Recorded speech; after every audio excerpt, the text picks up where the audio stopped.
Hey guys, Mike here. So we definitely got a lot of things that are going to affect the stock market coming up this week and the next few weeks. I'm going to show you, the arguments for the stock market continuing to grind up versus coming down. Also some sectors to watch out for, which the charts look very nice on that are setting up well as some very big earnings. So we have hit earnings season, folks. Okay, so don't miss out on that. And when you look at this, it's very easy when you see this chart, like the S&P fourth quarters and years after January to September is up at least 10% or more, right? And all I care about, I don't care what happened in 1954, you know that. But when you look at just what happened, even from, let's say, 1995 up, if you want to look at that, you can see from October 27th to December 31st, every one of them are green except for one, which is in 1964. And if you remember, what was Goldman Sachs' prediction? October 26th would be the turning point, right? And this is from the 27th on, even though we had a really good October already when you look at it. And this is from 1995 forward. And those are pretty good returns from October 27th to the end of the year. Okay. And if the flows, as we heard Jim Carson talk about, are there, then this is most likely going to happen. And you can kind of see what people are looking for. And I don't know if this part's going to happen, but you see this money market funds continue to increase, right? 6.47 trillion sitting there now. Will some of it come off the sidelines? Will people start using margin again? I doubt they're going to use margin because who's going to pay that, that interest rate you pay on it? I don't know. That's what you got to look at. But I think as some of you have pointed out, that's why margin is so low compared to historical standards, because there's so many other ways to play the market with leverage instead of using what? Margin, right? And then when you look at the AAI members' sentiment, right? I mean, you can see people are super bullish. When you look at just the last 4 weeks, you're looking at right there, we zoom in here, between 49, 45, 49, 50, right? The historical average is like 37.5. When you get between 50 and 55, that's normally when you're setting yourself up for a pullback. We hadn't got there yet. But again, the sentiment is towards the move higher. Another thing that's going to set in after October is over is going to be the stock buybacks, guys. And this right here, every time I look at these numbers, it just stuns me, right? How much these companies are buying back. And so a lot of them in the blackout window now. Again, we're in earnings seasons. So when that ends, you're talking about hundreds of billions. I mean, Apple alone, just in Q2, 28 billion. Google, 15 billion. Meta, 9 billion. NVIDIA, 8 billion, and the list goes on and on and on. So there's going to be hundreds of billions of dollars in stock bought back in the fourth quarter just by the companies themselves. That's another thing. Something else to watch out for is the NAIM exposure index, and all this is where it tells us the actual adjustments that active risk managers have made to client accounts over the past weeks. This is one of those ones when you're looking at it right now, we're sitting at 90, right? But you can see when you get up around between like 95 to 100, somewhere in that range, and I'll show you this on the chart, that's when you start to see these pullbacks. So this could continue to run. Do you see pullbacks when it hit 90 before? Absolutely, multiple occasions, right? Some of them, most of them very small, but the really decent ones, anywhere from 3 to 10% happen, when it gets to around 100, okay? And we're not there yet. And you can see for another 30 to 45 days after it hits 90, they continue to run, especially if sentiment's there, if the flow's there, everything's happening at once. If you're going to, a very bullish time or whatever it is, that can absolutely happen. And when you zoom in here, we'll pull up the S&P below this, and I'll highlight this. There's your pullbacks, right? That was one we went from 2023 from July to around October. You see that basically is a small pullback, traded sideways mostly. There's a pullback for you. I think it was like 3 to 5%. And this was the most recent one right there, as you can see right there.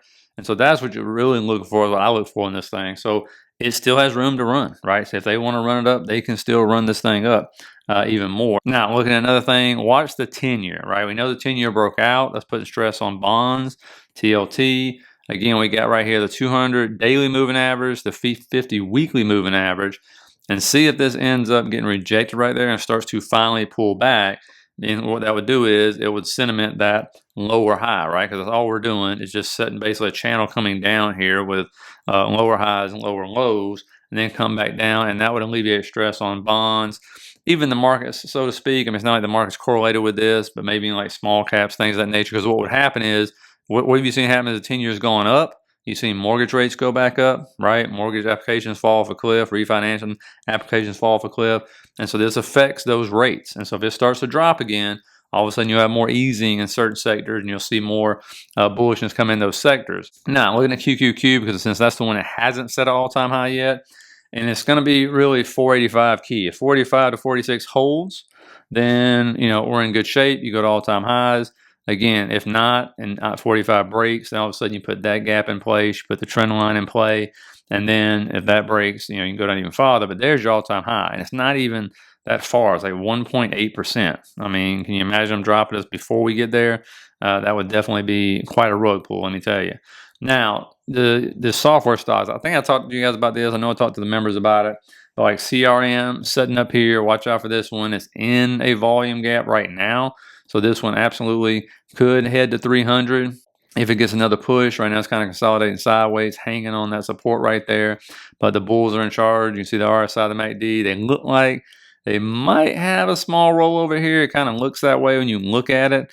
But again, you have to wait and see how it plays out, right? I mean, right now that is bullish, right? Bulls are in charge of this thing. But when I see the RSI starting to cross that moving average on the daily, it looks like the MACD is trying to roll over, like momentum somewhat slowing right there because it's had a very good run, right, since it's broken out this triangle formation and stuff. And so, again, you can see it going to 300, and you're going to see resistance be hit, but that is all-time highs to the left on this thing right here.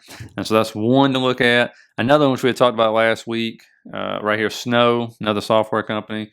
And so you see that right there. We talked about it right there. 2 days more of greenish, went right there in that gap, what we talked about. Filled 50% of the gap, sold back down, okay? And this one's had many times where you look to the left where you've seen it where it's like, oh, we're breaking out. And it's been failed breakouts, right? It's sold back down. But this shaded area so far, they have shown they have held it, right? Why is it holding? Because it's never been lower than this ever, right? That was the low right there in 2022. You can see where it IPO'd way up there. And so again, this one's been a dog, big time, piece of trash, whatever you want to call it. And, I'm not talking about fundamentals or anything. I'm just looking at the chart on this thing. And again, there's a reason why Warren Buffett sold his whole position. So, I think he might have taken a bath on this one. But, we'll see if this is finally the chance, if software is going to break out and this was going to start moving out. Because I talked to you guys, or either the members, one of the two, about IGV, right? And I said it's got this cup and handle. There's the previous all-time high over there. False, couldn't break out, kept getting rejected, and then finally, boom, you see the breakout last week. We didn't get the retest on the daily, which I really hate more than anything else. But, don't be surprised if you see this come back down because some of these software companies have been moving up. Really big moves. You just saw CRM. So maybe it needs a retest of a support level before moving any higher. But again, if you see that ETF going higher, all those top 10 stocks are moving because they make up over half the ETF, right? Now, semiconductors we know about, NVIDIA, I've talked about them, blue in the face, but you see Taiwan Semiconductors getting ready to set all-time new high right here if it breaks above this level. And so again, it's just setting higher highs, higher lows, okay? So get ready for this one to break and then maybe retest that previous all-time high and continue higher, okay? They put out some numbers last week about their sales numbers, still showing increases and everything. And then, of course, when you roll over here to probably one of the most risky one, it's kind of like, you can get a lot of reward from it, but you can also get a lot of risk from it. It's SMCI, and it has to do with their 10K. But this one right here, you see bullish divergence where it's equal lows there on the chart. You see higher lows right there on the RSI. On the daily, you also see the same thing on the weekly. See that trend line right there? Obviously been resistance. The other thing is you got these moving averages. That's the wrong one. Let me come back down here. You can see we'll pull up all the moving averages right there. And that right there, complete rejection, right? Keeps getting rejected twice right there along with that trend line. So if it does break above that one, this is a high flyer. That's just the way it is. It moves up and moves down. The good thing is, they just refuse to let it break that level. They keep saving it. And the big risk is they come out. And what if they can't? What if they say, oh, yeah, you're right. We messed up our 10K. We got to revise all our numbers. Versus if they come out and say, yeah, our accountant's fine. Here's our 10K. Everything works out. Boom, boom, boom. And then, of course, you would see this rocket like crazy higher, right? Because that's what people are waiting on. Like, are you a fraud? Are you not a fraud? You can see the RSI is about to cross that moving average. Anytime the past has done that, you usually get a big move higher, right? And so we'll see what happens. And again, right there, if we bring up the volume profile, you can see what I'm talking about when I say this can fly because you got gaps galore coming down. It's been wrecked all the way down. And there's a nice big gap right there. So if this breaks that trend line, that moving average, you can expect this to go around $60, okay, from where it is now. And then from there, you'll hit resistance. Then you got another volume gap up above that just because of how this one has sold down. But Shop's another one. It's about to hit this gap right here. It keeps getting rejected. As you can see, it's moved up nicely in this channel. Sitting almost at the bottom of the channel right there, as you can see. But it's been rejected twice this level. And we just know what happens when these stocks go into gaps, especially Shop, which can definitely be a high flyer, excuse me. And that right there has broke above all its moving averages as well. So again, this one's looking pretty well. You can see, I mean, Amazon's been doing good, and so has Amazon's moved. So has Shop. So big money showed a lot of interest in this one. So I'll be surprised if we finally don't break through there on the next push up. Next one, Sofi. This one's having a nice quiet move up. It's definitely the laggard of all fintech. But when you look at it, it is quietly setting higher highs, higher lows. Again, this was a SPAC, a SPAC stock, right, when it came out. So unlike Upstart and Affirm and all the rest of them, has a bunch of shares out there. It's not some high-flying type of stock or anything like that. They actually do own a bank. That's another thing. And so their margins aren't even near what Affirm and Upstart and all the rest of those are. So we'll take these trend lines away since they've broken out of this one right here. But again, you see your levels right there, 947. If it breaks this next level, 1053 would be a good level. I'm not saying it's going to hit any of that anytime soon. It really is due for a pullback, to be honest with you. But again, we'll set this, I mean, what is that? 50% move since August. So for SoFi, that's actually a big move, as you can see by the chart. The question is, can it hold on to it? So we'll put a trend line here. Wouldn't be surprised to come back down, maybe get a retest of that trend line before moving higher. And so we'll see, you know, let me know what you're doing on this one and stuff. And again, it's above all its moving averages now. So it has quietly, and I mean very quietly, sat there and made a nice move. Now, one thing to watch out for when it comes to Chinese stocks tomorrow, I don't know how they're going to react because, again, once again, another weekend goes by, and then China comes out. They're expecting big stimulus to be announced, and again, you get few details. They just say, hey, we might do it. Sounds good. And understand they need a lot of stimulus. That's just the way it is. I think that's where, if I'm not mistaken, I think it was Goldman Sachs, somebody said they need a boatload. And just think about it, they're the second largest economy. Think about how much stimulus we put out in 2008 and 2020 to save our economy. They have done a fraction of that. I mean, a smidgen of that. So just keep that in mind when it comes to these kind of companies and stocks over there in China.